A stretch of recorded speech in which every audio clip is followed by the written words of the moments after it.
for every designated combat arms position returns to the highest male standard only. Because this job is life or death. Standards must be met. And not just met, at every level we should seek to exceed the standard, to push the envelope, to compete. It's common sense and core to who we are and what we do. It should be in our DNA. Today at my direction, we are also adding a combat field test for combat arms units that must be executable in any environment at any time and with combat equipment. These tests, they'll look familiar. They'll resemble the Army Expert Physical Fitness Assessment or the Marine Corps Combat Fitness Test. I'm also directing that warfighters in combat jobs execute their service fitness test at a gender-neutral, age-normed male standard scored above 70%. It all starts with physical fitness and appearance. If the Secretary of War can do regular, hard PT, so can every member of our joint force. Frankly, it's tiring to look out at combat formations, or really any formation, and see fat troops. Likewise, it's completely unacceptable to see fat generals and admirals in the halls of the Pentagon and leading commands around the country and the world. It's a bad look. It is bad, and it's not who we are. So whether you're an airborne ranger or a chairborne ranger, a brand new private or a 4-star general, you need to meet the height and weight standards and pass your PT test. And as the chairman said, yes, there is no PT test. But today, at my direction, every member of the joint force at every rank is required to take a PT test twice a year, as well as meet height and weight requirements twice a year, every year of service. Also today, at my direction, every warrior across our joint force is required to do PT every duty day. It should be common sense. I mean, most units do that already, but we're codifying it. And we're not talking like hot yoga and stretching. Real hard PT, either as a unit or as an individual. At every level, from the Joint Chiefs to everyone in this room to the youngest private, leaders set the standard. And so many of you do this already. Active, Guard, and Reserve. This also means grooming standards. No more beards, long hair, superficial individual expression. We're going to cut our hair, shave our beards, and adhere to standards. Because it's like the broken windows theory of policing. It's like when you let the small stuff go, the big stuff eventually goes. So you have to address the small stuff. This is on duty, in the field, and in the rear. If you want a beard, you can join Special Forces. If not, then shave. We don't have a military full of Nordic pagans. But unfortunately, we have had leaders who either refuse to call BS and enforce standards, or leaders who felt like they were not allowed to enforce standards. Both are unacceptable. And that's why today at my direction, the era of unprofessional appearance is over. No more beardos. The era of rampant and ridiculous shaving profiles is done. Simply put, if you do not meet the male-level physical standards for combat positions, cannot pass a PT test, or don't want to shave and look professional, it's time for a new position or a new profession. I sincerely appreciate the proactive efforts the secretaries have already taken in some of those areas, service secretaries. And these directives are intended to simply accelerate those efforts. On the topic of standards, allow me a few words to talk about toxic leaders. Upholding and demanding high standards is not toxic. Enforcing high standards, not toxic leadership. Leading warfighters toward the goals of high, gender-neutral, and uncompromising standards in order to forge a cohesive, formidable, and lethal Department of War is not toxic. It is our duty, consistent with our constitutional oath. Real toxic leadership is endangering subordinates with low standards. Real toxic leadership is promoting people based on immutable characteristics or quotas instead of based on merit. Real toxic leadership is promoting destructive ideologies that are an anathema to the Constitution and the laws of nature and nature's God, as Thomas Jefferson wrote in the Declaration of Independence. The definition of toxic has been turned upside down. and we're correcting that. That's why today, at my direction, we're undertaking a full review of the department's definitions of so-called toxic leadership, bullying, and hazing, to empower leaders to enforce standards without fear of retribution or second-guessing. Of course, you can't do like nasty bullying and hazing. We're talking about words like bullying and hazing and toxic. They've been weaponized and bastardized inside our formations, undercutting commanders and NCOs. No more. Setting, achieving, and maintaining high standards is what you all do. And if that makes me toxic, then so be it. Second, today at our direction, we're ensuring that every service, every unit, every schoolhouse, and every form of professional military education conduct an immediate review of their standards. Now, we've done this in many places already, but today it goes across the entire Department of War. Any place where tried and true physical standards were altered, especially since 2015 when combat arms standards were changed to ensure females could qualify, must be returned to their original standard. Other standards have been manipulated to hit racial quotas as well, which is just as unacceptable. This too must end. Merit only. The president talks about it all the time, merit-based. Here are two basic frameworks I urge you to pursue in this process. Standards I call, my staff's heard all about them, the 1990 test and the E6 test. The 1990s test is simple. What were the military standards in 1990? And if they have changed, tell me why. Was it a necessary change based on the evolving landscape of combat? Or was the change due to a softening, weakening, or gender-based pursuit of other priorities? 1990s seems to be as good a place to start as any. And the E6 test. Ask yourself, does what you're doing make the leadership, accountability, and lethality efforts of an E6, or frankly an O3, does it make it easier or more complicated? Does the change empower staff sergeants, petty officers, and tech sergeants to get back to basics? The answer should be a resounding yes. The E6 test, or O3 test, clarifies a lot, and it clarifies quickly. Because war does not care if you're a man or a woman. Neither does the enemy. Nor does the weight of your rucksack, the size of an artillery round, or the body weight of a casualty on the battlefield who must be carried. This, and I want to be very clear about this, this is not about preventing women from serving. We very much value the impact of female troops. Our female officers and NCOs are the absolute best in the world. But when it comes to any job that requires physical power to perform in combat, those physical standards must be high and gender neutral. If women can make it, excellent. If not, it is what it is. If that means no women qualify for some combat jobs, so be it.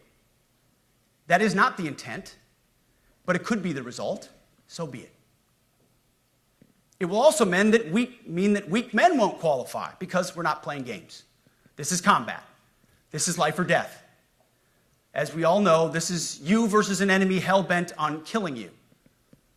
To be an effective, lethal fighting force, you must trust that the warrior alongside you in battle is capable, truly physically capable of doing what is necessary under fire.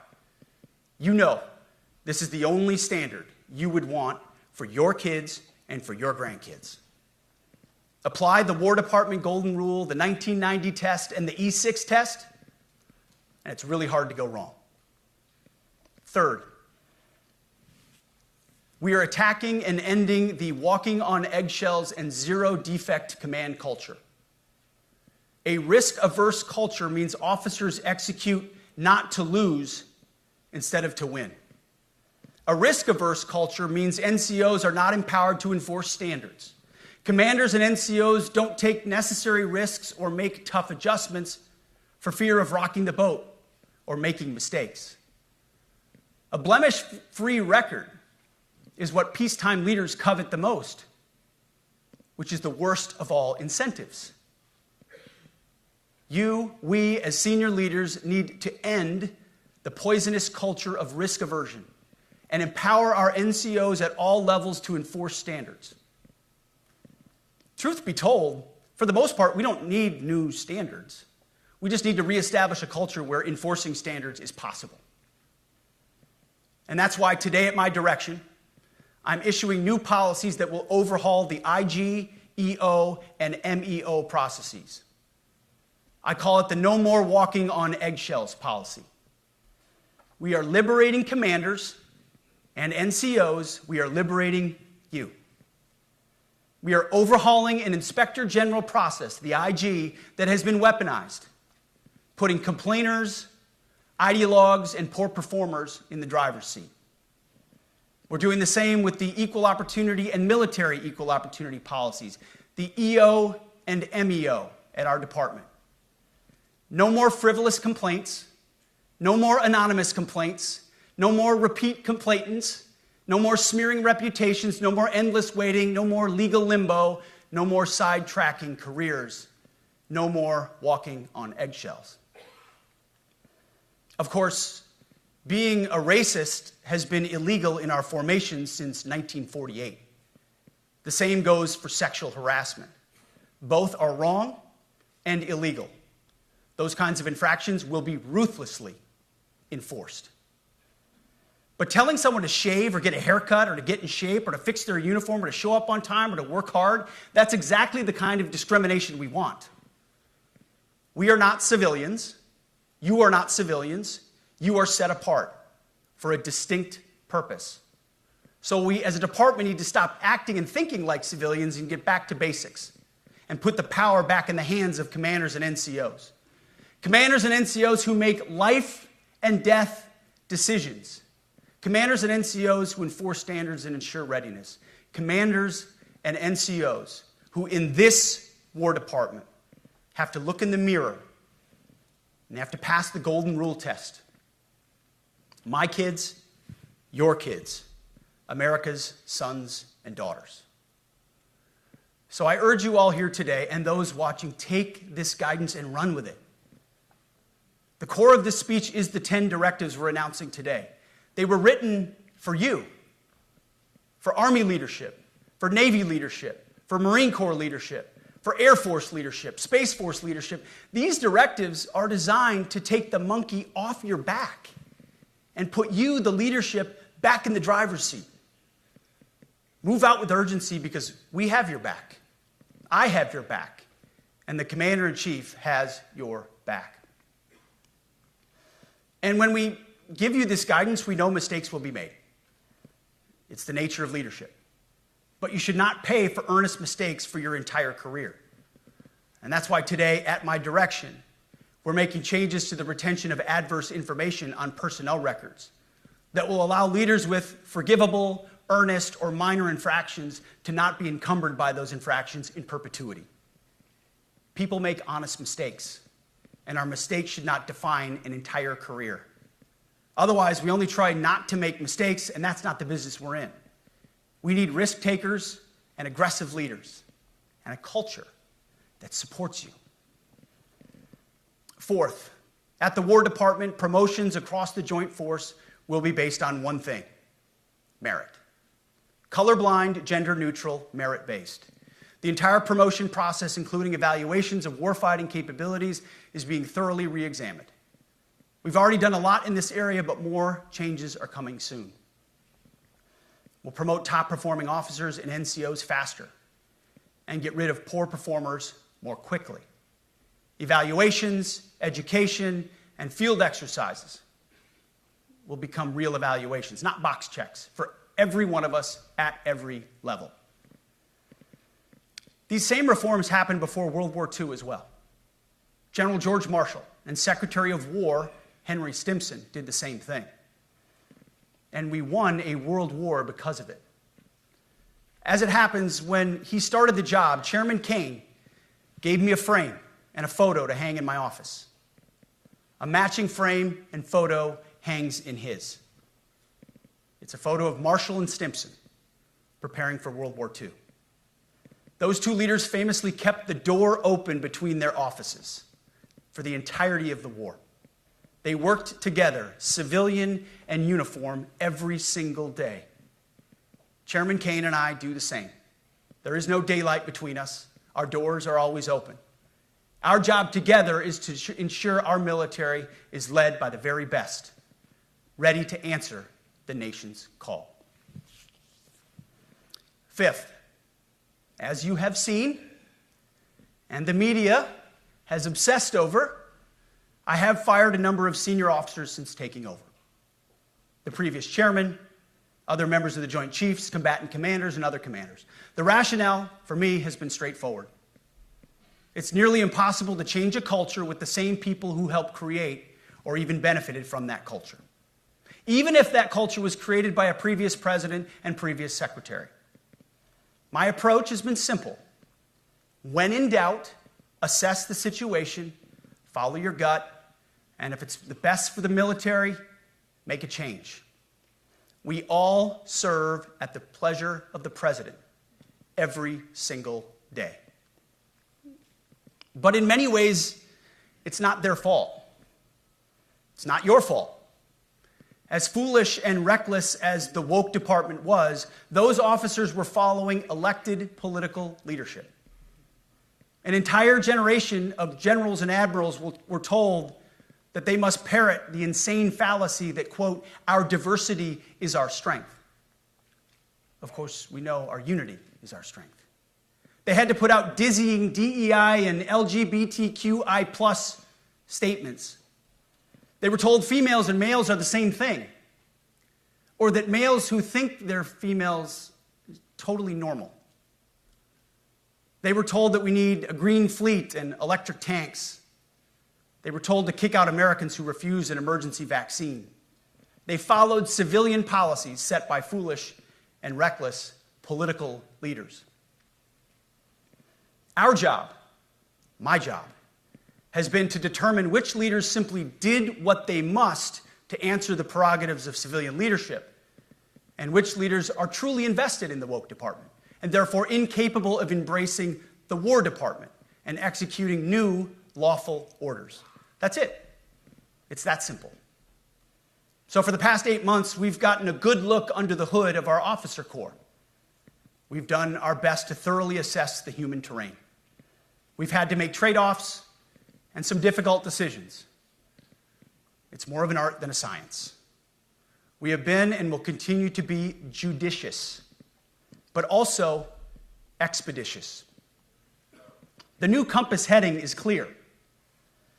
Out with the Shirellis, the Mackenzies, and the Millies, and in with the Stockdales, the Schwarzkopfs, and the Pattons. More leadership changes will be made, of that I'm certain. Not because we want to, but because we must. Once again, this is life and death. The sooner we have the right people, the sooner we can advance the right policies. Personnel is policy. But I look out at this group, and I see great Americans. Leaders who have given decades to our great republic, at great sacrifice to yourselves and to your families. But if the words I'm speaking today are making your heart sink, then you should do the honorable thing and resign. We would thank you for your service. But I suspect, I know, the overwhelming majority of you feel the opposite. These words make your hearts full. You love the War Department because you love what you do, the profession of arms. You are hereby liberated to be an apolitical, hard-charging, no-nonsense, constitutional leader that you joined the military to be. We need you locked in on the M, not the D, the E, or the I, not the DEI or the DIE of dime. By that I mean the M, military, of the instruments of national power. We have entire departments across the government dedicated to diplomatic, informational, and economic lines of effort. We do the M. Nobody else does. And our GOFOs need to master it in every domain and every scenario. No more distractions, no more political ideologies, no more debris. Now, of course, we're going to disagree at times. We would not be Americans if we didn't. Being a leader in a large organization like ours means having frank conversations and differences of opinion. You will win some arguments, and you will lose some arguments. But when civilian leaders issue lawful orders, we execute. We are professionals in the profession of arms. Our entire constitutional system is predicated upon this understanding. Now, it seems like a small thing, but it's not. This includes as well the behavior of our troops online. To that end, I want to thank and recognize the services for their new proactive social media policies. Use them. Anonymous, online, or keyboard complaining is not worthy of a warrior. It's cowardice masquerading as conscience. Anonymous, unit-level social media pages that trash commanders, demoralize troops, and undermine unit cohesion must not be tolerated. Again, O3s, E6s. Sixth, we must train and we must maintain. Any moment that we are not training on our mission or maintaining our equipment is a moment we are less prepared for preventing or winning the next war. That is why today, at my direction, we are drastically reducing the ridiculous amount of mandatory training that individuals and units must execute. We've already ended the most egregious. Now we're giving you back real time. Less PowerPoint briefings and fewer online courses, more time in the motor pool, and more time on the range. Our job is to make sure you have the money, equipment, weapons, and parts to train and maintain, and then you take it from there. You all know this because it's common sense. The tougher and the higher the standards in our units, the higher the retention rates in those units. Warriors want to be challenged. Troops want to be tested. When you don't train and you don't maintain, you demoralize. And that's when our best people decide to take their talents to the civilian world. The leaders who created the woke department have already driven out too many hard chargers. We reverse that trend right now. There is no world in which high-intensity war exists without pain, agony, and human tragedy. We are in a dangerous line of work. You are in a dangerous line of work. We may lose good people. But let no warrior cry out from the grave, "If only I had been properly trained." We will not lose warfighters because we failed to train or equip them or resource them. Shame on us if we do. Train like your warriors' lives depend on it, because they do. To that point, basic training is being restored to what it should be: scary, tough, and disciplined. We're empowering drill sergeants to instill healthy fear in new recruits, ensuring that future warfighters are forged. Yes, they can shark attack, they can toss bunks, they can swear, and yes, they can put their hands on recruits. This does not mean they can be reckless or violate the law, but they can use tried and true methods to motivate new recruits, to make them the warriors they need to be. Back to basics at basic as well. Of course, and you know this, basic training is not where mission readiness should end. The nature of the evolving threat environment demands that everyone, in every job, must be ready to join the fight if needed. A core credo of the Marine Corps is every Marine a rifleman. It means that everyone, regardless of MOS, is proficient enough to engage an enemy threat at sea, in the air, or in a so-called rear area. We need to ensure that every member of our uniformed military maintains baseline proficiency in basic combat skills, especially because the next war, like the last, will likely not have a rear area. Finally, as President Trump rightly pointed out when he changed the department name, the United States has not won a major theater war since the name was changed to the Department of Defense in 1947. One conflict stands out in stark contrast: the Gulf War. Why? Well, there's a number of reasons, but it was a limited mission with overwhelming force and a clear end state. But why did we execute and win the Gulf War the way we did in 1991? There's two overwhelming reasons. One was President Ronald Reagan's military buildup gave an overwhelming advantage. And two, military and Pentagon leadership had previous formative battlefield experiences. The men who led this department during the Gulf War were mostly combat veterans of the Vietnam War. They said never again to mission creep or nebulous end states. The same holds true today. Our civilian and military leadership is chock full of veterans from Iraq and Afghanistan who say never again to nation building and nebulous end states. This clear-eyed view, all the way in the White House, combined with President Trump's military buildup, postures us for future victories if, and we will, and when we embrace the War Department. And we must. We are preparing every day. We have to be prepared for war, not for defense. We're training warriors, not defenders. We fight wars to win, not to defend. Defense is something you do all the time. It's inherently reactionary and can lead to overuse, overreach, and mission creep. War is something you do sparingly, on our own terms, and with clear aims. We fight to win. We unleash overwhelming and punishing violence on the enemy. We also don't fight with stupid rules of engagement. We untie the hands of our warfighters to intimidate, demoralize, hunt, and kill the enemies of our country. No more politically correct and overbearing rules of engagement.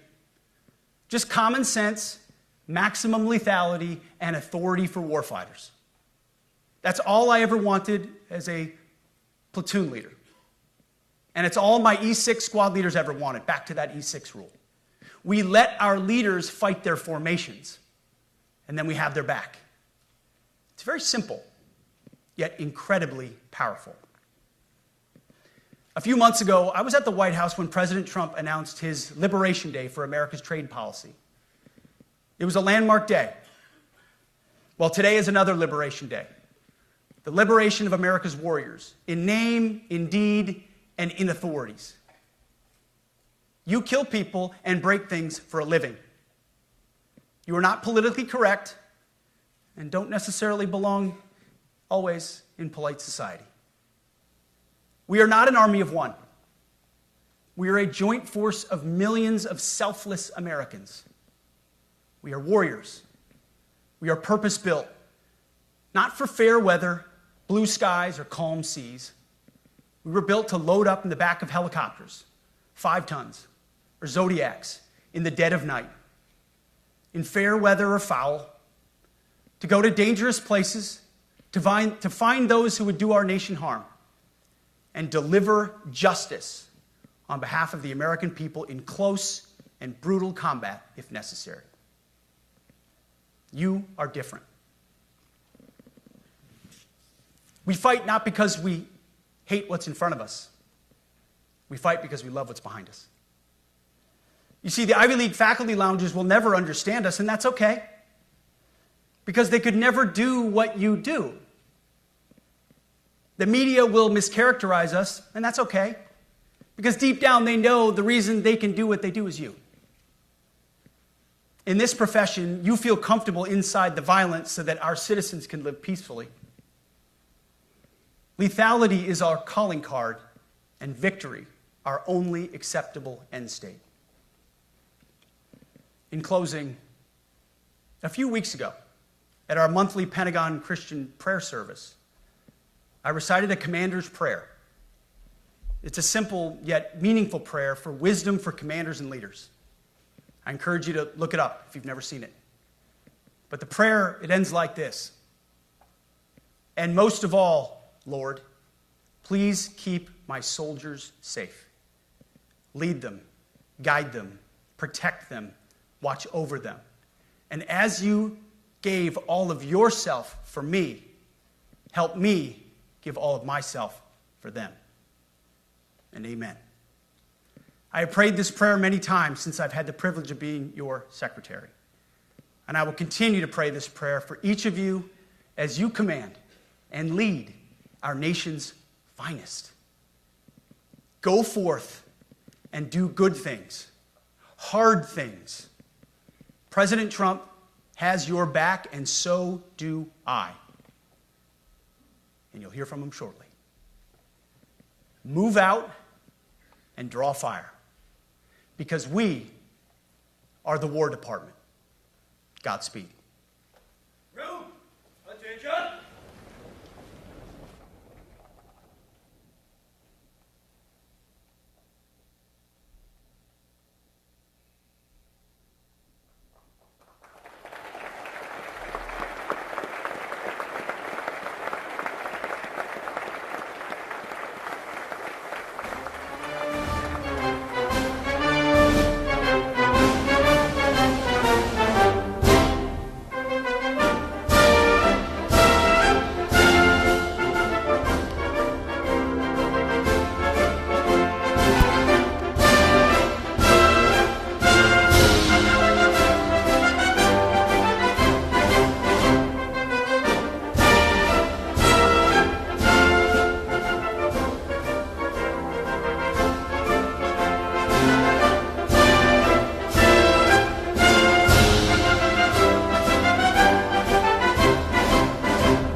Ladies and gentlemen, the Secretary of War.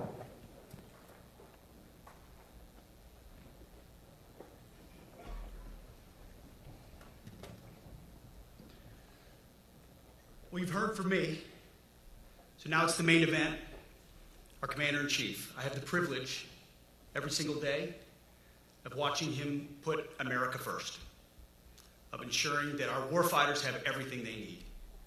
His compass is clear. He's easy to follow because you know he has our back. I was thinking backstage, the man who was the Commander-in-Chief when the War Department was created was George Washington. The man who was president when the War Department was reestablished is President Trump. And when he found out about this gathering of senior leaders, he said, I would be honored to come in order to address and thank the incredible Americans who defend our nation. He has a heart full of gratitude and love for what you do, and we get a chance to see it every day. And I'm honored that this morning you all firsthand get to see it as well. So ladies and gentlemen, join me in welcoming the 45th and 47th President of the United States, our Commander-in-Chief, Donald J. Trump.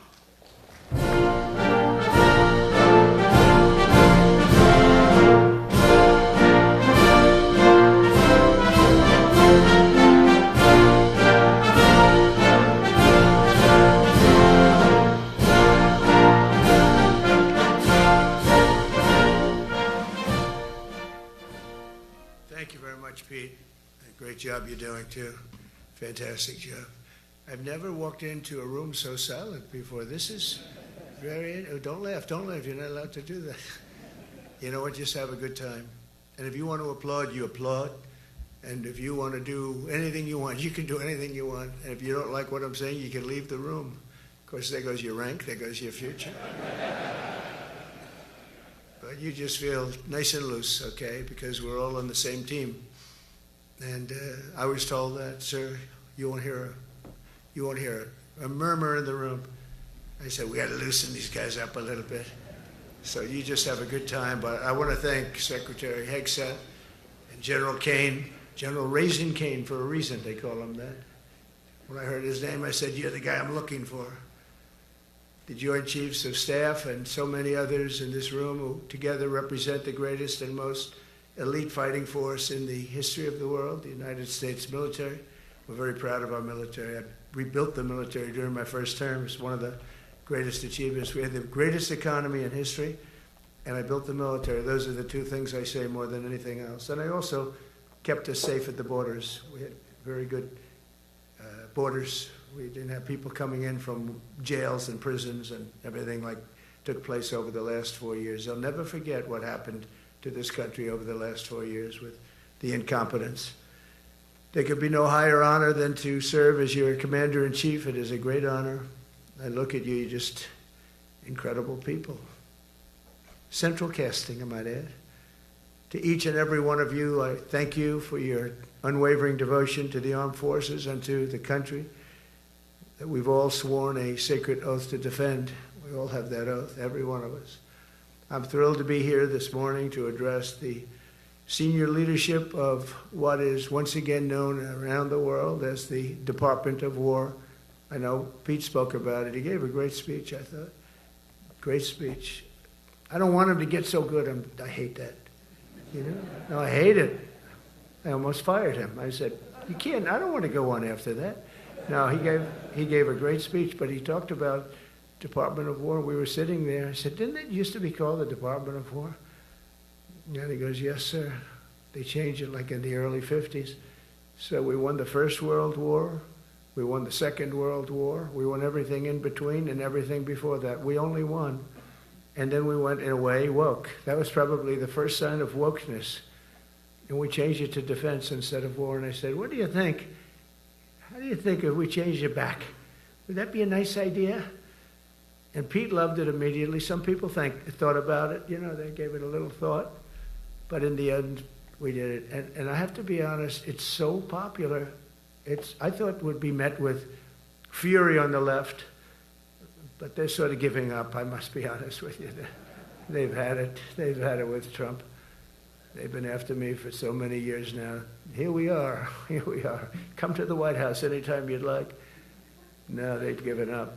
They're bad, a lot of bad people.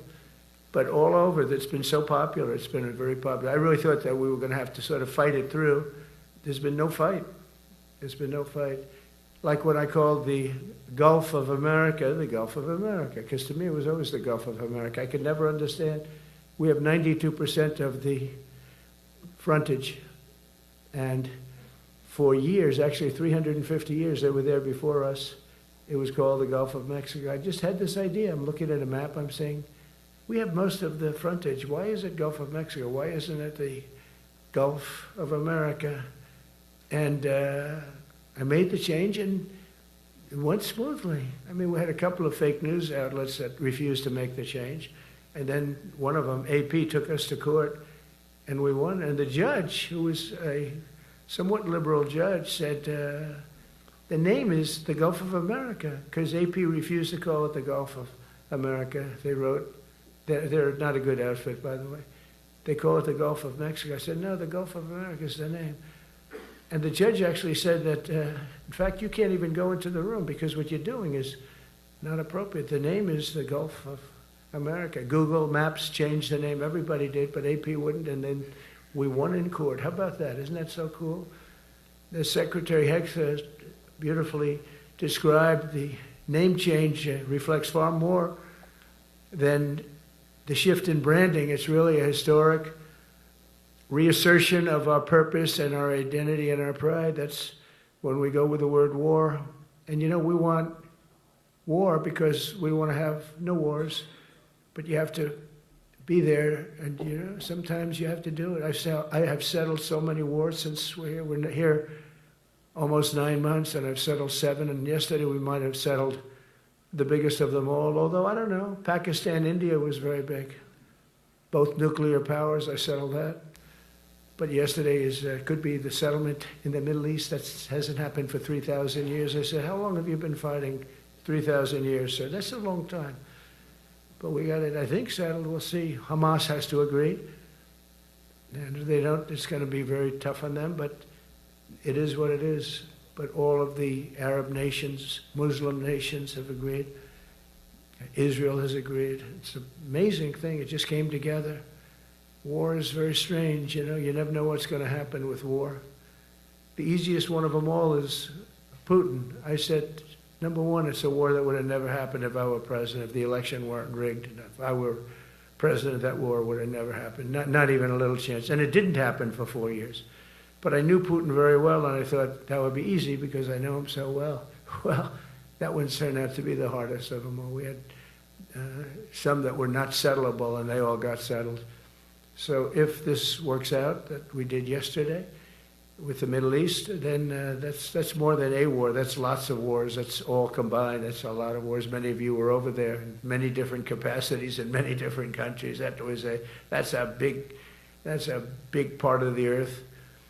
But if that works out, it would be 8+. I could give myself 2 or 3 for that one. And then we just have the one to settle. We have to settle it up with President Putin. And Zelensky, got to get them together and get it done. But the only way we can do that is through strength. I mean, if we were weak, they wouldn't even take my phone call. But we have extreme strength. We had the horror show in Afghanistan, which is really the reason I think that Putin went in. He saw that horror show by Biden and his team of incompetent people. And that showed, I think it gave him a path in. I wasn't there any longer. I watched that, and it was so horrible. I think it was the most embarrassing day in the history of our country. And now we're back. And that's it. We're not going to have any of that crap happen, I can tell you. That was terrible, so terrible. Together we're reawakening the warrior spirit, and this is a spirit that won and built this nation, and from the cavalry that tamed the Great Plains to the ferocious, unyielding power of Patton Bradley and the great General Douglas MacArthur. These are all great men. In this effort, we're a team, and so my message to you is very simple. I am with you, I support you, and as president, I have your backs 100%. You'll never see me even waver a little bit. It's the way it is. And that includes our great police officers and firemen and all of these people that are doing so well. Together over the next few years, we're going to make our military stronger, tougher, faster, fiercer, and more powerful than it has ever been before. I rebuilt our nuclear, as you probably know, but we'll upgrade that also and just hope we never have to use it. We have to hope we never have to use it, because the power of that is so incredible. I see things, I don't think they'd show it to you. I really wouldn't want them to show it to you. But when you see the result of what's left, you never want to use that. Never, never, ever. We were a little bit threatened by Russia recently, and I sent a submarine, nuclear submarine, the most lethal weapon ever made. Number one, you can't detect it. There's no way. We're 25 years ahead of Russia and China in submarines. Russia's actually second in submarines. China's third, but they're coming up. They're coming up. They're way lower in nuclear too, but in 5 years they'll be equal. They're coming up. And you don't have to be that good with nuclear. You could have 1/20th what you have now and still do the damage that would be, that'd be so horrendous. But I announced that, based on his mention of nuclear, and it was really a stupid person that works for him mentioned the word nuclear, I moved a submarine or two, I won't say about the two, over to the coast of Russia, just to be careful, because we can't let people throw around that word. I call it the N-word. There are two N-words, and you can't use either of them. You can't use either of them. And frankly, if it does get to use, we have more than anybody else. We have better, we have newer, but it's something we don't ever want to even have to think about. But when somebody mentions it, that submarine started immediately thereafter. And it's just lurking, but I'm sure we're not going to have to use it. But it's an amazing, it's undetectable, totally. Ours is, theirs isn't. Theirs are totally detectable. We can detect them easily. We go right to the spot. But we have genius apparatus that doesn't allow detection. It doesn't allow detection at all by anybody above water or below water. It's incredible. We're way ahead of everybody in that and other things. As a result of the exciting renewal of the spirit of our armed forces, and that's what it is. It's really reaching that spirit, unprecedented heights. Over the past 8 months, new enlistments, I'm so proud of this, have surged to record highs, the highest we've ever had. And we used to have recruiting shortages.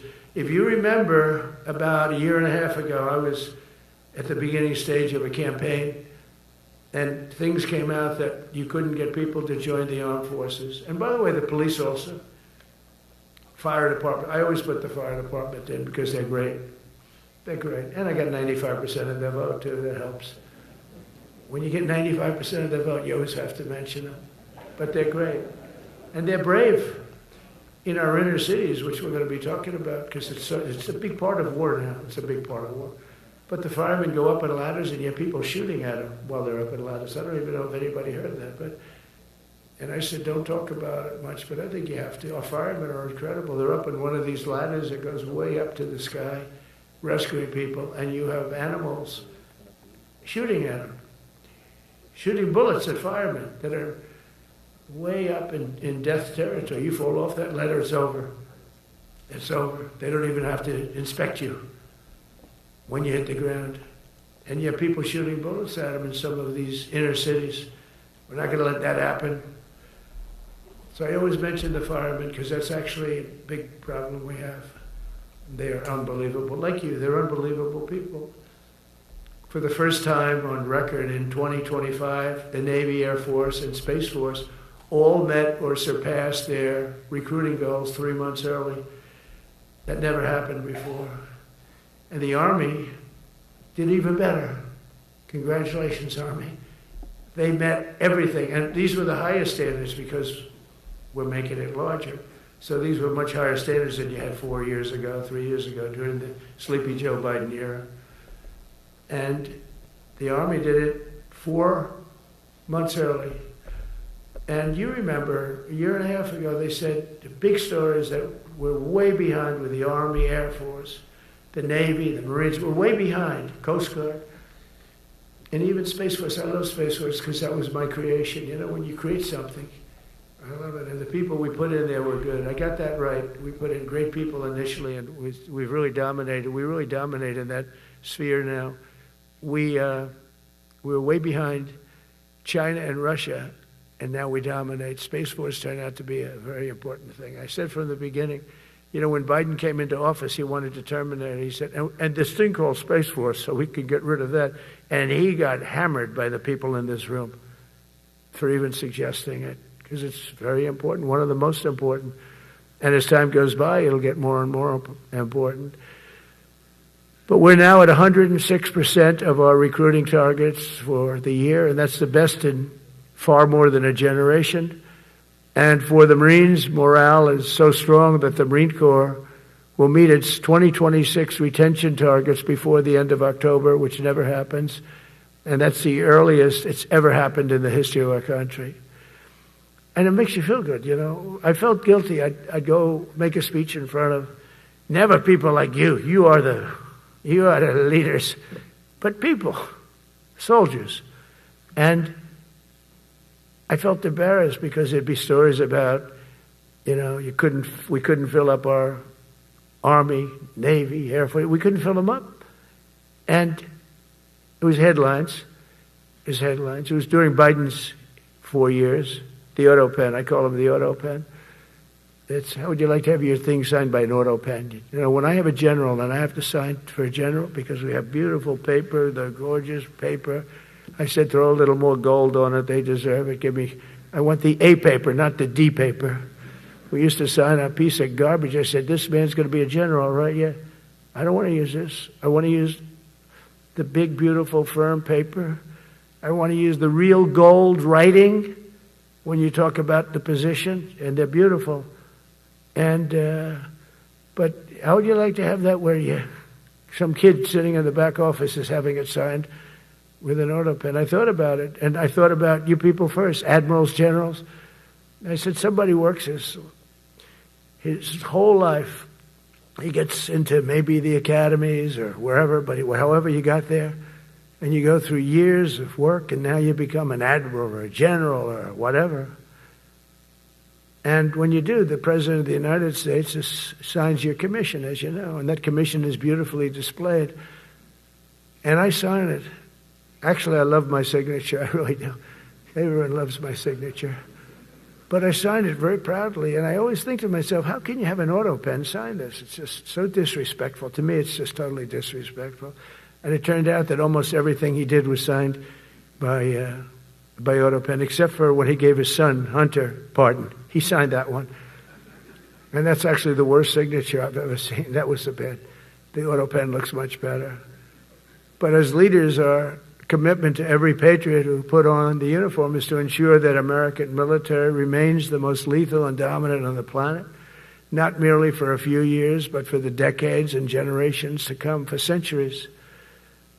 We must be so strong that no nation will dare challenge us, so powerful that no enemy will dare threaten us, and so capable that no adversary can even think about beating us. And we've had it recently. I had India and Pakistan were going at it, and I called them both.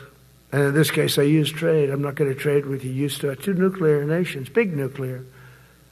And no, you cannot do that. I said, yes, I can. You go into this freaking war that I'm hearing about. You know, actually, they just shot down 7 planes. 7 planes, it was starting. There's a lot of bad blood. And I said, you do this, there's not going to be any trade. And I stopped the war. It was raging for 4 days, but that was just the beginning. And we stopped it. It was a great thing. And the Prime Minister of Pakistan was here, along with the Field Marshal, who's a very important guy in Pakistan, and he was here 3 days ago. And I didn't even realize it as beautiful as he said it, but he said that to a group of people that were with us, 2 generals, but a group, he said, this man saved millions of lives because he saved the war from going on, and that war was going to get very bad, very, very bad. President Trump saved millions and millions of lives. That was a bad war. And I was very honored. I loved the way he said it. Susie Wiles was there. She said that was the most beautiful thing. But we saved a lot of them. Saved a lot of them. Even in Africa, we saved the Congo with Rwanda. They've been fighting for 31 years, 10 million people dead. I got that one done. And very proud of it. So if this works out, we'll have 8. 8 in 8 months. That's pretty good. Nobody's ever done that. Will you get the Nobel Prize? Absolutely not.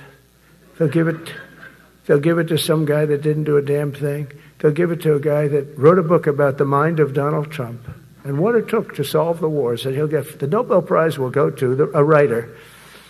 No, but well, let's see what happens. But it's be a big insult to our country. I will tell you that. I don't want it. I want the country to get it. It should get it because there's never been anything like it. Think of it. So if this happens, I think it will. I don't say that lightly because I know more about deals than anybody. This is what my whole life was based on. And they can change, and this can certainly change. But we have just about everybody. We have one signature that we need, and that signature will pay in hell if they don't sign. I hope they sign for their own good and we create something really great. But to have done 8 of them is just like such an honor. And then we have Putin and Zelensky.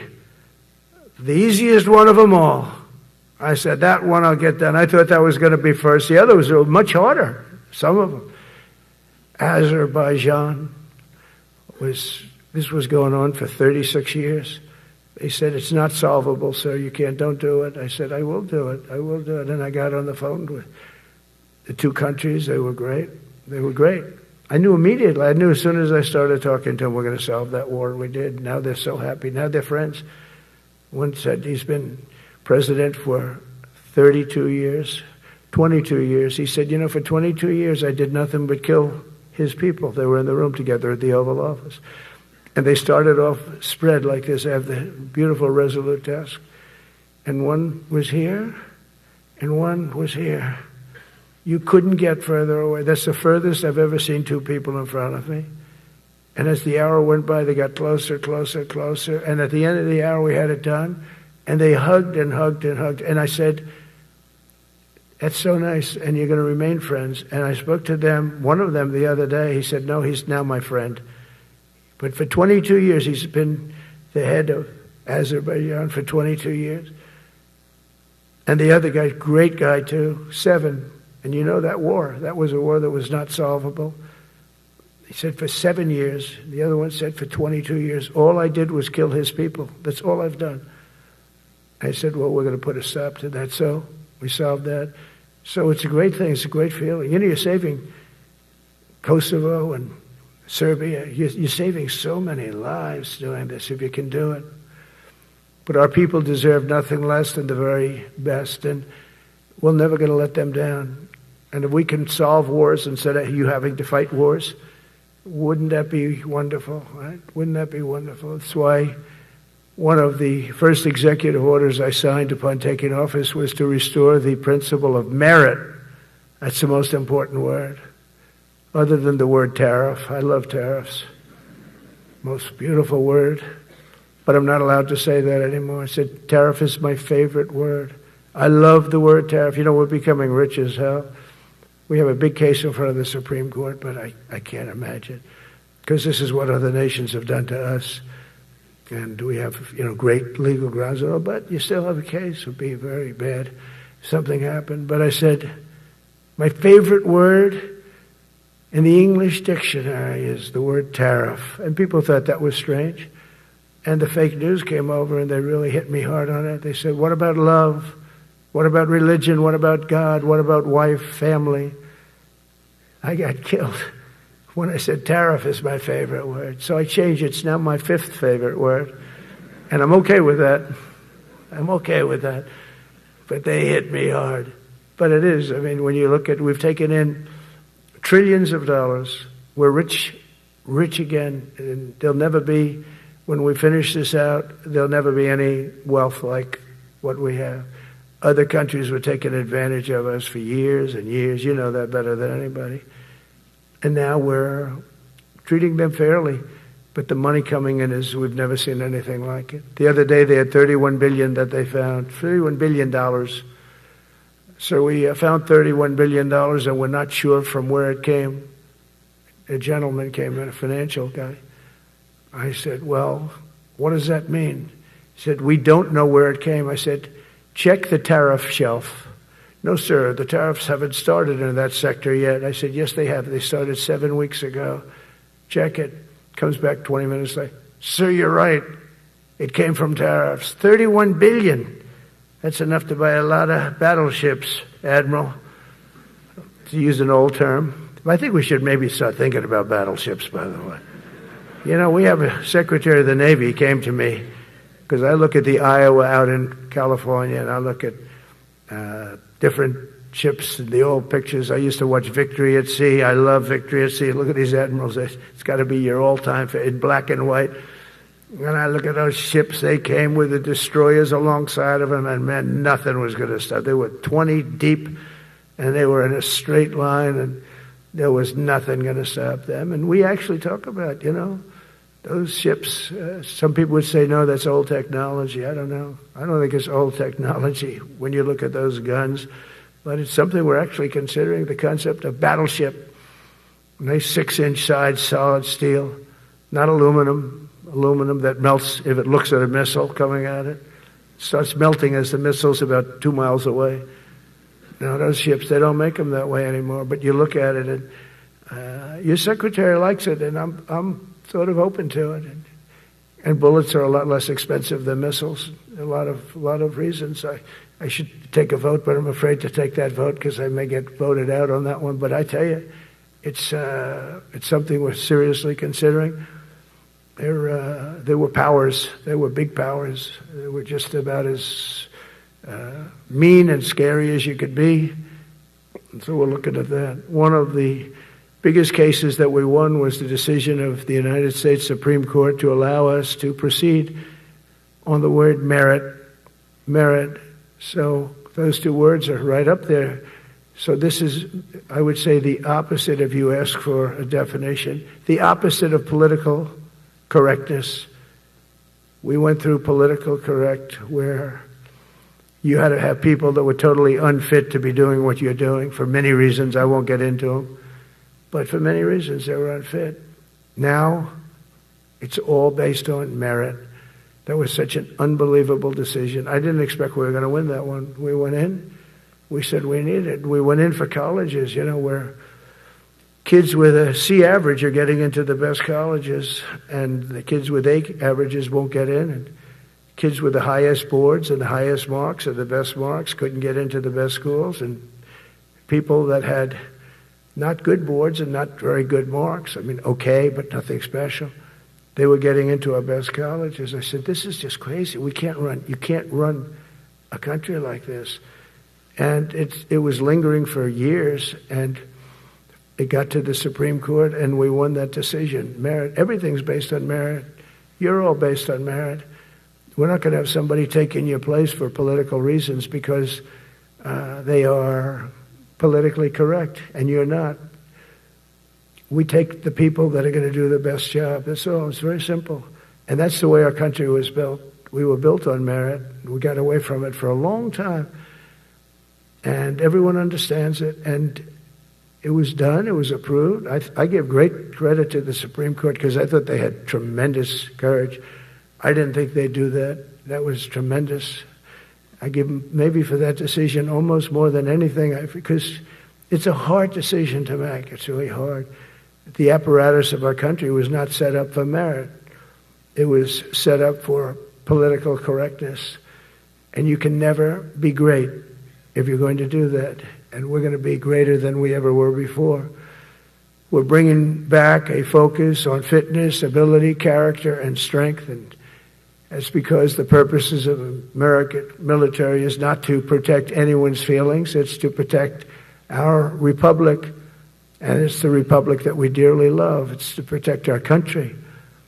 We will not be politically correct when it comes to defending American freedom, and we will be a fighting and winning machine. We want to fight, we want to win, and we want to fight as little as possible. You have to count on people like me to keep you out of wars, because we don't want to go into wars. Many of the wars that I just told you about, we could have entered those wars and settled them in a different way, lose a lot of our troops. And we could have settled them, I guess, differently. Maybe not, actually. Actually, you might not have been able to settle them. We just would have been in the middle of a lot of firepower. But when we do need it, you're going to be so ready. And you know it.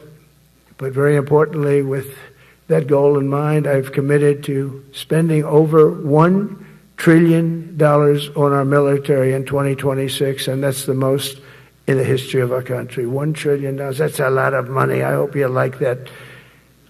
Ma'ams and sirs, I hope you like it. That's a hell of a lot of money. We have the best of everything. Every branch is seeing major investments, and as I announced in the Oval Office in March, we are rapidly moving forward with the first ever 6th generation fighter jet. I didn't name it. I did not name it. Boeing came in and they said, "Sir, this is our submittal. It's the greatest fighting jet ever done." And you know, they're testing all these planes, all the companies are testing, and this one tested like through the roof. And they said, "We'd like to name it the F-47. I said, "All right, let me think about it." Then after thinking for about 2 seconds, I said, "Okay." You know, that means 47. I'm 47. So I'm 45, 46, and 47, you know, if you think about it. I just don't want the credit for 46. I don't want to have their open borders and people coming in from all over the world, including jails and mental institutes. I don't want that on my record, but I like having it. We're investing tens of billions of dollars in modernizing our nuclear deterrence capabilities like never before. And we've begun construction on what we call the Golden Dome missile defense shield. It'll be the most sophisticated in the world. You watched it do well until they had some problems at the end with a little bit of a lack of ammunition, defensive ammunition, but they've got that taken care of. But I tell you, it's what we're doing is so good, and we deserve it. You know, we help other countries with it. We don't have it ourselves. And Canada called me a couple of weeks ago. They want to be part of it. To which I said, "Well, why don't you just join our country? You become 51, become the 51st state, and you get it for free."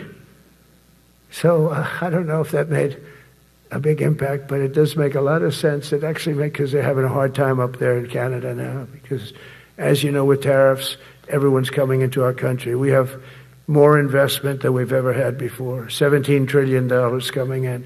As an example, in 4 years, Biden didn't have $1 trillion. We have $17 trillion more than that in 8 months coming in.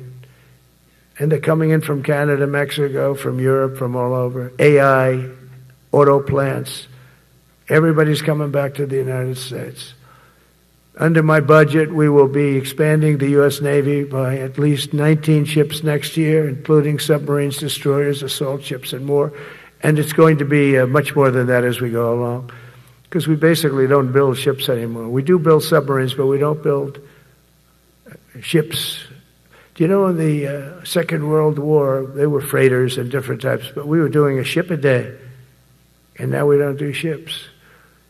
And I'm not a fan of some of the ships you do. I'm a very aesthetic person, and I don't like some of the ships you're doing aesthetically. They say, "Oh, it's stealth." I say, "That's not stealth. An ugly ship is not necessary in order to say you're stealth." By the way, the B-2 bombers were incredible. That is stealth. They went into that. I was with General Kane and Pete were in we call it the war room, but we're watching them go in, and they were totally untouched. They were not seen. They were literally not seen. They dropped their bombs. They hit every single one of them, hit its target. It was total obliteration. CNN, when we came back, fake news CNN, oh, their camera just went off. You know, their camera, every time I mention them, they turn the camera off because it's never good. They say, this is a problem. But I don't blame them. You're better off keeping it off. But they have some scammer reporter who started saying, without any knowledge, that he may not have hit the targets as well as they thought. It may not have been obliteration. He did hit the targets, and I got to give us a little credit, right? It was obliteration, it turned out. The Atomic Energy Commission said it was obliteration. They had, not only did they hit the target, they had these chutes.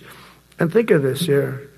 Way up in the sky, there was no moon. It was dead dark. You couldn't see a thing. You couldn't see them. But they had, I guess, a beam going right into these chutes. Every single one of those bombs went right down those chutes into a granite mountain. I think it's the last time they're going to build air chutes. They had these air chutes that were nice, beautiful. They were meant for us. But it was total obliteration. And now they give us credit for that. But these people were phenomenal. I tell you, for the Air Force people here, you can be very proud. That B-2, we just ordered a lot of new ones and updated ones, but I'd take the other ones. Let me tell you, they couldn't have worked any better. So they flew for 37 hours total, back and forth, no stops, no nothing. We had 52 tankers loading them up, and that's a job I wouldn't necessarily want too much, flying a tanker, loaded up with hundreds of thousands of gallons of fuel. I don't know if I'd do that job, you know. I asked the question, what happens if it gets hit? Sir, you don't want to know about that, right? I don't want to know about that. But those guys, they just hear us. They're incredible. I had them all to the Oval Office. We had the B-2 pilots and a lot of the people, even the people that took care of them, the maintenance people, just as important. We had them all to the White House, gave them a big party on the lawn, brought some of them into the Oval Office. But on top of all this, we'll deliver a hard-earned pay raise of 3.8% to every soldier, sailor, airman, Coast Guardsman, Space Guardman, and Marine, something you weren't getting from the past administration. They did not treat you with respect. They're Democrats. They never do. Not only are we rebuilding our great strength, but for the first time in years, my administration is actually using that strength to defend the core and vital interests of America. And very simply, we are putting America first. And I have since I've been elected. I've always put America first. It's sort of simple, you know, when you think. My campaign was run on common sense, and we did great. We got the highest numbers ever received in terms of districts. You know, they have it broken up, 2,500 versus 525. We won every swing state. We won the popular vote. We won everything. We won everything. You have to take a look at the map. It's almost entirely red, except there's a little blue line on each coast, and I think that's going to disappear too. We did really great, and part of it is because of our success with the military, the rebuilding of the military, the vote that I got from the military, and they're vicious people, you know, that we have to fight, just like you have to fight vicious people. Mine are a different kind of vicious, but they spread all these horrible, you know, they made up statements and said what I said about everything, but even about the military. But fortunately, the military didn't believe it. It's hard. You know, they make up a statement and they said, you say it. We had 25 people that said he never said that. 25. We had 25 affidavits. And they said, well, we're going with it anyway. You know, these sleazebags. And that's why the press is really losing all power, because people aren't believing it. We need an honest press. We need borders. We need borders. We need an honest press. We need fair elections. I mean, those three things. And we don't have an honest press. We have a really corrupt press. But we fight through the corrupt press. And the people understand you have to do this stuff a lot. You have to go on television a lot, because you can't get a fair shake if you're going to rely on somebody else. They don't understand. They've destroyed the image of media now is at the lowest point it's ever been. It's lower than Congress. Can you believe that? It's something. But together with many of you in the room, we've brought back the fundamental principle that defending the homeland is the military's first and most important priority. That's what it is. Only in recent decades did politicians somehow come to believe that our job is to police the far reaches of Kenya and Somalia, while America is under invasion from within. We're under invasion from within. No different than a foreign enemy but more difficult in many ways because they don't wear uniforms. At least when they're wearing a uniform, you can take them out. These people don't have uniforms. But we are under invasion from within. We're stopping it very quickly. After spending trillions of dollars defending the borders of foreign countries, with your help, we're defending the borders of our country from now on. We're not going to let this happen. Biden let people come in from prisons, mental institutions, drug dealers, murderers. You know, we had 11,488 murderers allowed into our country by this guy who had no clue. He had no clue. He shouldn't have been there in the first place, but he had no clue. The people that ran the office, the White House, were people that surrounded him, radical left lunatics that are brilliant people, but dumb as hell when it came to policy and common sense. And they allowed people from all over the world, from the Congo. They opened up prisons in the Congo. They came into our country totally unmatched, unvetted, unchecked. And from all over, South America, not just South America. You know, you think South America, no, but from all over. A lot came in from Venezuela. Venezuela emptied its prison population into our country. That's why they have Tren de Aragua, one of the worst gangs ever. But we took care of them. We took good, strong care of them. And I just want to thank the National Guard in Washington, D.C. It's embarrassing to say this. Now I can say it because we solved it. But Washington, D.C. was the most unsafe, most dangerous city in the United States of America. And to a large extent, beyond. And beyond that. You go to Afghanistan, they didn't have anything like that. You go to countries that you would think there's problems, they didn't have that. And now Washington, D.C., after 12 days of serious, serious intensity, we took out 1,700 career criminals. If you have 5 career criminals, they can make your numbers look very bad because they'll commit many crimes a day. But we took out 1,700, and they took them out. There was no doubt who the boss was. They did an unbelievable job. Then they started even cleaning. I said, I don't want them doing that, sir. They were cleaning it up.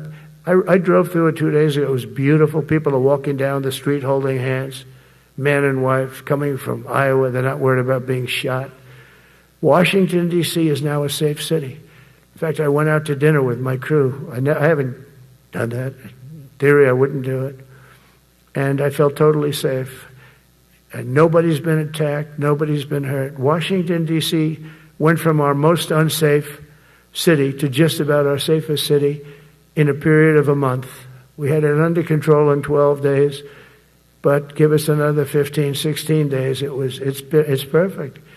And people other than politicians that look bad, they think, the Democrats run most of the cities that are in bad shape. We have many cities in great shape too, by the way. I want you to know that.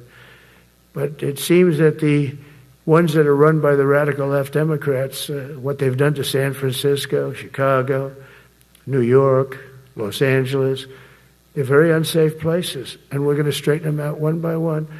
And this is going to be a major part for some of the people in this room. That's a war too. It's a war from within. Controlling the physical territory of our border is essential to national security. We can't let these people in. We had no people enter in the last 4 months. 0. Even I can't believe that. We had millions coming in, pouring in. 25 million all told. And of those 25 million, many of them should never be in our country. They would take their worst people and their people from prisons and jail, and they'd put them in a caravan and they'd walk up. CNN was interviewing one person.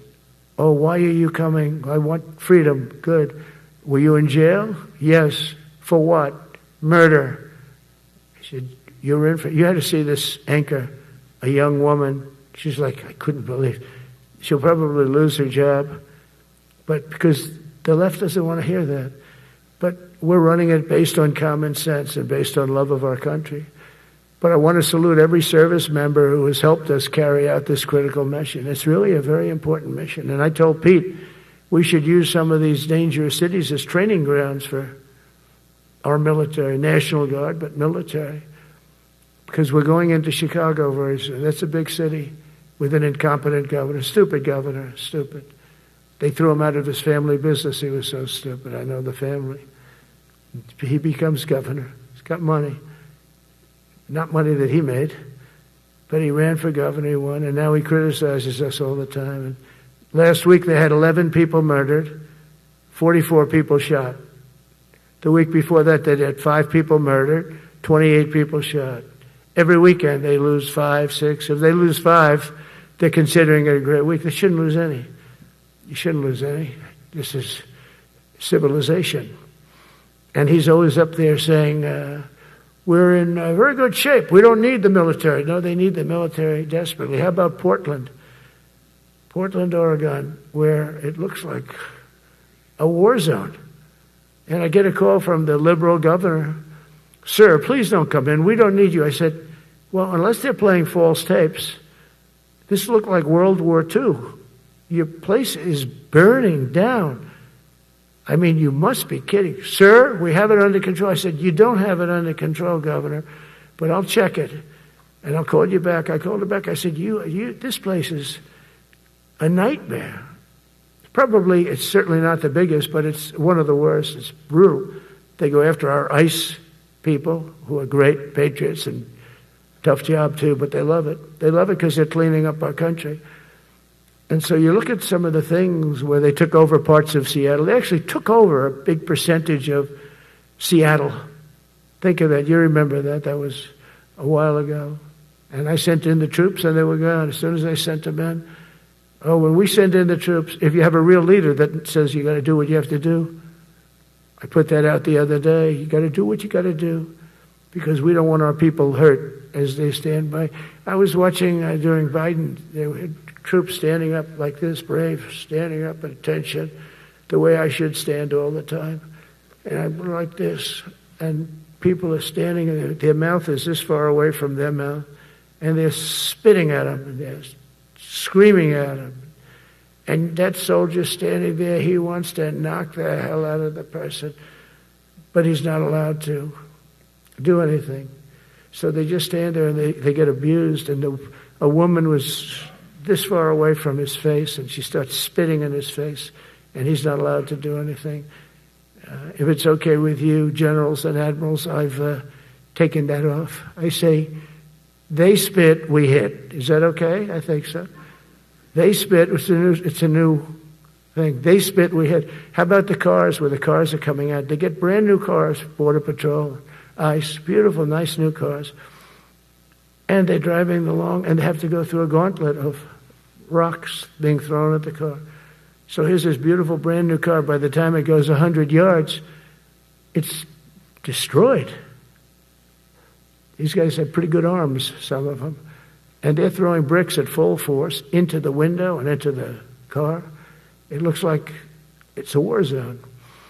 And I said, never let that happen again. From now on, if that ever happens, and I say it here, you get out of that car and you can do whatever the hell you want to do.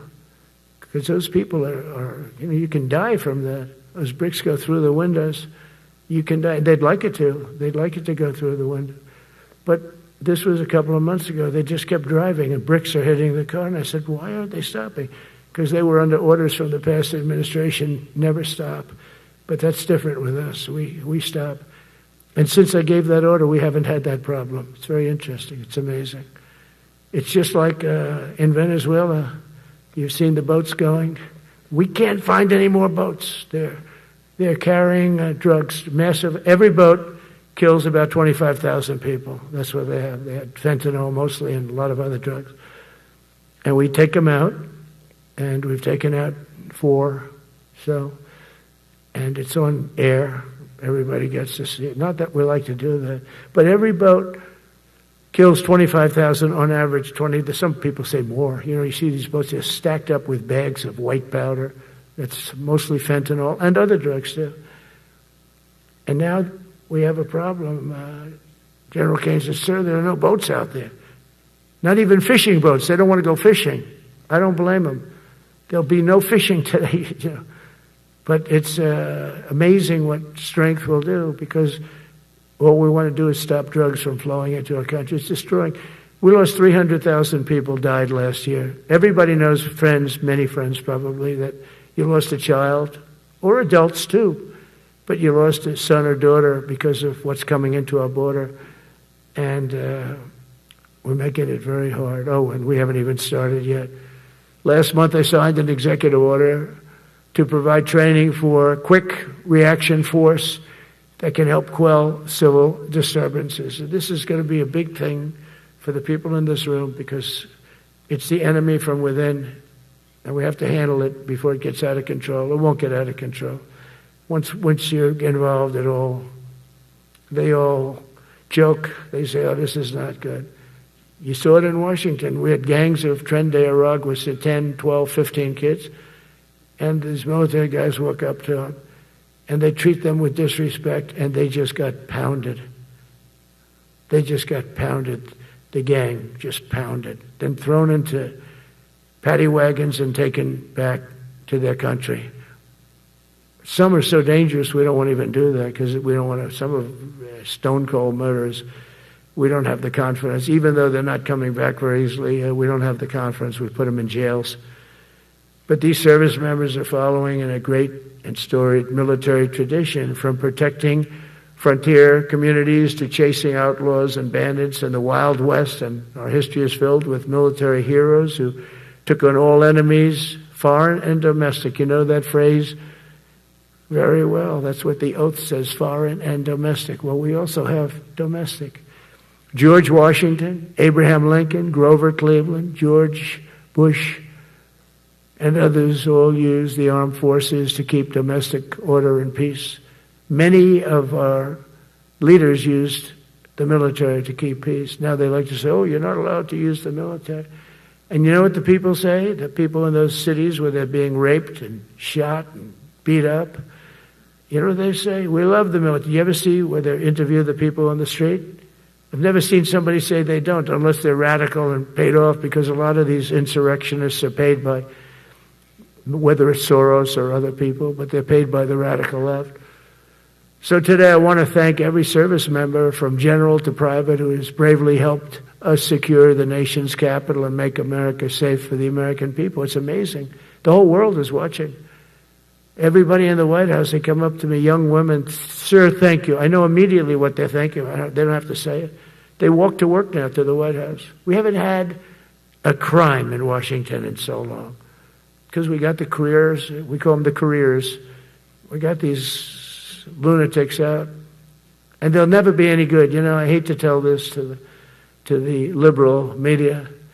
You could spend time with them. You could do whatever you want. You could send them to the finer schools, which they couldn't get into anyway, mentally. They couldn't get in, but no matter what you do, they'll never be good. They're bad. They're career criminals. I don't know, maybe they were born that way. Some people don't like me to say that, but maybe they were. Certainly some were. Together with the leaders here today, we're also restoring a needed focus on defeating threats in the Western Hemisphere. Throughout this region, cartel terrorists have been allowed to wage a relentless campaign of death and destruction on our country, all because we had weak leadership on top. And we did a great job with it first term, but this is something else what we're doing now. We're taking it to the next level, probably next level times 3. But we had COVID come up, and we had to take care of that. We did a great job with COVID. We had the therapeutics. It's just Regeneron. So many things we did for COVID, but we had to focus on that, and every other country in the world was being decimated by COVID. So we had to change gear a little bit to take care of that.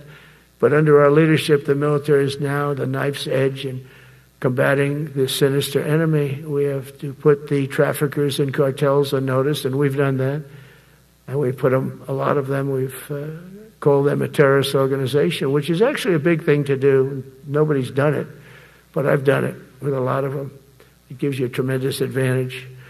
If you try to poison our people, we will blow you out of existence, because that's the only language they really understand. That's why you don't see any more boats on the ocean. You don't see any boats. Around Venezuela, there's nothing. As president, I will never hesitate to defend our people from threats of violence, from the horrible plague that's taking place from within the Iran nuclear power, the Iran, all of the great power that we thought existed, we blew it out to kingdom. We took advantage of it, and we just really took advantage of it, and it was a beautiful thing to see, and that's what military power can achieve. That's why I chose Raising Cane. He's fantastic, by the way.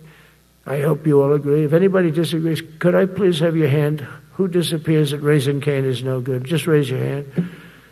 I don't see any hands raised. All right. That means you're okay. That means that he's okay now, but I saw his results. You know, he took out ISIS. I was told it was going to take 4 years. It took 4 weeks. I went to see him, and he took him out in 4 weeks, knocked him out, knocked him to hell. And I was told by military people it was going to take 4 to 5 years to do it. And I don't even know if we'll have it then, sir. These were the Washington generals. I call them the television generals. But Raising Cane did it in 4 weeks, took out 100% of the ISIS caliphate. As a result of these actions and many others since my inauguration, we're witnessing the triumphant return of peace through strength. We have great peace through strength. America is respected again as a country. We were not respected with Biden. They looked at him falling downstairs every day. Every day the guy's falling downstairs. He said, it's not our president. We can't have it. I'm very careful, you know, when I walk downstairs, like I'm on stairs, like these stairs, I walk very slowly. Nobody has to set a record. Just try not to fall, because it doesn't work out well. A few of our presidents have fallen, and it became a part of their legacy. We don't want that. You walk nice and easy. You don't have to set any record. Be cool. Be cool when you walk down, but don't bop down the stairs. So one thing with Obama, I had zero respect for him as a president, but he would bop down those stairs. I've never said, da-da-da-da-da-da, bop, bop, bop. He'd go down the stairs, wouldn't hold on. I said, it's great. I don't want to do it. I guess I could do it. But eventually, bad things are going to happen. And it only takes once. But he did a lousy job as president. A year ago, we were a dead country. We were dead. This country was going to hell. We were dead in every way, from immigration to military. We didn't have the weapons. We were given everything to Ukraine. We had nothing. And by the way, I have to tell you, now, as you know, I went over and I met with NATO, and NATO raised from 2 to 5, which everyone said 5% of GDP. Millions and now trillions of dollars are pouring in. They didn't pay the 2% because they know we were there to pay it. And now they paid the 5%. That's trillions of dollars. And we're not spending any money on that war, not 10 cents. We sell our equipment to NATO. NATO pays us for the equipment, and they give it to Ukraine or whoever they give it to. They can keep it, but we're not involved. We have no money going out. Biden gave $350 billion. Not sustainable. $350 billion. And we have a war that should have never started. But we're not doing that anymore. So I just want you to know we're selling equipment. Our people are buying equipment. They are buying the equipment at full price, a fair price. So I don't want to say we're making money, because I don't want to be making money on a war. It's too many people dying. They're losing 7,000 soldiers a week. A lot of them are Russian soldiers, but between the two countries, mostly soldiers, by the way. Sometimes, you know, in Kiev, they'll lob a missile in or some drones in, kill some people. But mostly it's soldiers. Russia and Ukraine are losing 7,000 souls. And, you know, they're not American. They're not us. They're not you. We have a special obligation. But they're soldiers. They're young people. They leave their parents. They wave goodbye. And then 2 days later, they're blown up so unnecessarily. And so that's the primary reason I want to get it done. We got to get it done. It's crazy what's going on. That's the worst war that there's been since World War II. The number of soldiers that are being killed there is just crazy. From 5,000 to 7,000 soldiers die a week. Think of that.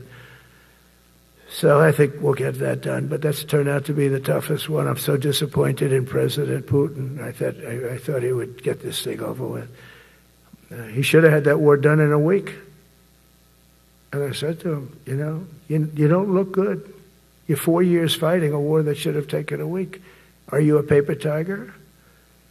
And it's a shame, but I think eventually we'll get that one done, just like in theory, I want to knock on wood, because you never know. It's like we're going to have the Middle East done, which is actually a much harder thing to do. I mean, thousands of years. But we have to get that war done. So now just think of it, we're a dead country. I was with the King of Saudi Arabia, a great guy. I was with the Emir of Qatar. I was with the great leadership of UAE. I was over there. We brought back $2 trillion and more. They ordered 200 planes, Boeings. They ordered so much, and they were great. But they all said essentially the same thing. They said, 1 year ago, you were a dead country, and now you're the hottest country anywhere in the world. We're the hottest country in the world right now. The absolute hottest country in the world. There's nobody even close. Putin said that to me. We met in Alaska, had a good meeting. Then he went back and started sending drones into Kiev. I thought we had a good meeting. But it's one of those things. But we were a dead country a year ago, and now we're the hottest country anywhere in the world. Think of that. You can be proud of that. And you must have felt like hell when you have a wife or a husband at home, and you used to read the numbers that we can't get people to join the Army, Navy, Air Force, Marines, Coast Guard. You must have felt like, I have a job that nobody wants. That doesn't feel good. Well, now you have a job that is brimming over with people wanting it. They want it. And you're able to get a much higher quality because now you have your choice. You want so many. And we're going to have many, many people that aren't going to be able to join because of the fact that we don't need them at this moment. But think of it, what a difference that is from, I could just imagine 2 years ago, you're reading front page articles in the New York Times, of course, and Wall Street Journal. They always give us unfair stories. But they played it so big. They were playing it so big. Nobody wants to join the Army, the Marines, the Air Force. They don't want to join. They don't want to join the Coast Guard at all. Nobody wants to join. Nobody wants to join our police forces. Our police forces also. It's almost went hand in hand. And I used to say, boy, I'm speaking in front of the military today, and it's embarrassing because I'm speaking in front of people who have a job that other people don't want, but now you have a job that everybody wants. So I think that has to make you feel good. It's one of the reasons I love being here today, because I wanted to say that. I have to say that. Everybody wants to be in the Army, the Navy, the Air Force, the Marines. If you think the Coast Guard and Space Force, our beautiful Space Force, it's a whole different world. And now they're signing up, by the way, seriously big numbers for the police. Dangerous job, isn't it? Huh? Fire department. But that's the paving the way for progress once thought almost impossible. I mean, a year ago, you wouldn't have thought that was possible. A year ago, they were talking about making the military smaller because they can't get the people to join. We're thinking about making it larger because we have so many people. And it's nice to be able to cut people because of merit that aren't really qualified for any reason, a physical reason, a mental reason. You don't have to take them anymore because you have the pick of the litter. And they all want to be with you. They all want your job. They want to be with you. They want to work with you. They'll even take your job, Got to be a little bit sharp. You got to watch it. But everybody wants to be doing what you're doing now. What a difference. When I speak to you, and I can say that as opposed to a couple of years ago when I was talking to rooms where they were desperate to get people and they couldn't get them. What a difference a presidential election can make. That's all it is. It's just a presidential election. Yesterday at the White House, we put forward a plan for peace in Gaza. We announced it, and we're going to create something that was my idea, but unfortunately I got drafted. It's going to be called the Board of Peace, and it's going to reign over that territory, and we're going to get that done. And they asked if I'd be the chairman of the Board of Peace. I wasn't counting on that. I had the idea for the Board of Peace. But I said yes, and I guess because of that, every leader, everybody wants to be on the board of peace. And we're going to watch over that very volatile part of the world and keep it non-volatile so you don't have to get involved. We want to save you for other things or save you for nothing from that standpoint. We don't want you fighting wars, but if you have to, you're the most lethal fighting force in the world. And I would say that even 2-3 years ago, but now I say it with great enthusiasm. It's so true. And we're striving tirelessly to end the terrible war in Ukraine. And as you know, we're also working hard to get the allies to share more of the burden of our defense. Much of that has really already taken place. But all NATO members have committed to the increase that I talked about. Think of that. That was unthinkable. It used to be 1%, then we got it up to 2% in my last term. And they did not like it. And now I got it to 5%, and I get along great with all of them. In fact, they call me the president of NATO. I said, I don't think so. But they're great. They're great people, and they're spending a lot of money, and a lot of money that they should have been spending in the past. But I think Putin was a wake-up call for them, really. We're now selling large quantities of American-made weapons to NATO, and we're getting really fair pricing. We're making a lot of money. It's my hope that from Europe to Asia to the Middle East, our allies will make similar commitments to increase their military capabilities. And this will greatly strengthen our alliances, and also it will make war far less likely. You know, if you're a strong presence like we are such a strong presence now. And I go around bragging about that. I said, we have the strongest military anywhere in the world. I say it. You never heard Biden say that. You never heard him say anything. But you never heard him say, did you ever hear him say, we have the strongest military? He doesn't say that. I say it. We have the strongest military anywhere in the world. We have great leadership. And I'll tell you, Pete and General Kane, and all of the people that I've met that have been lifted up in rank. And we got many of them out of here, too. I'll be honest with you. Didn't like doing it, but we got many of you out of here because we weren't satisfied. We know everything about everybody.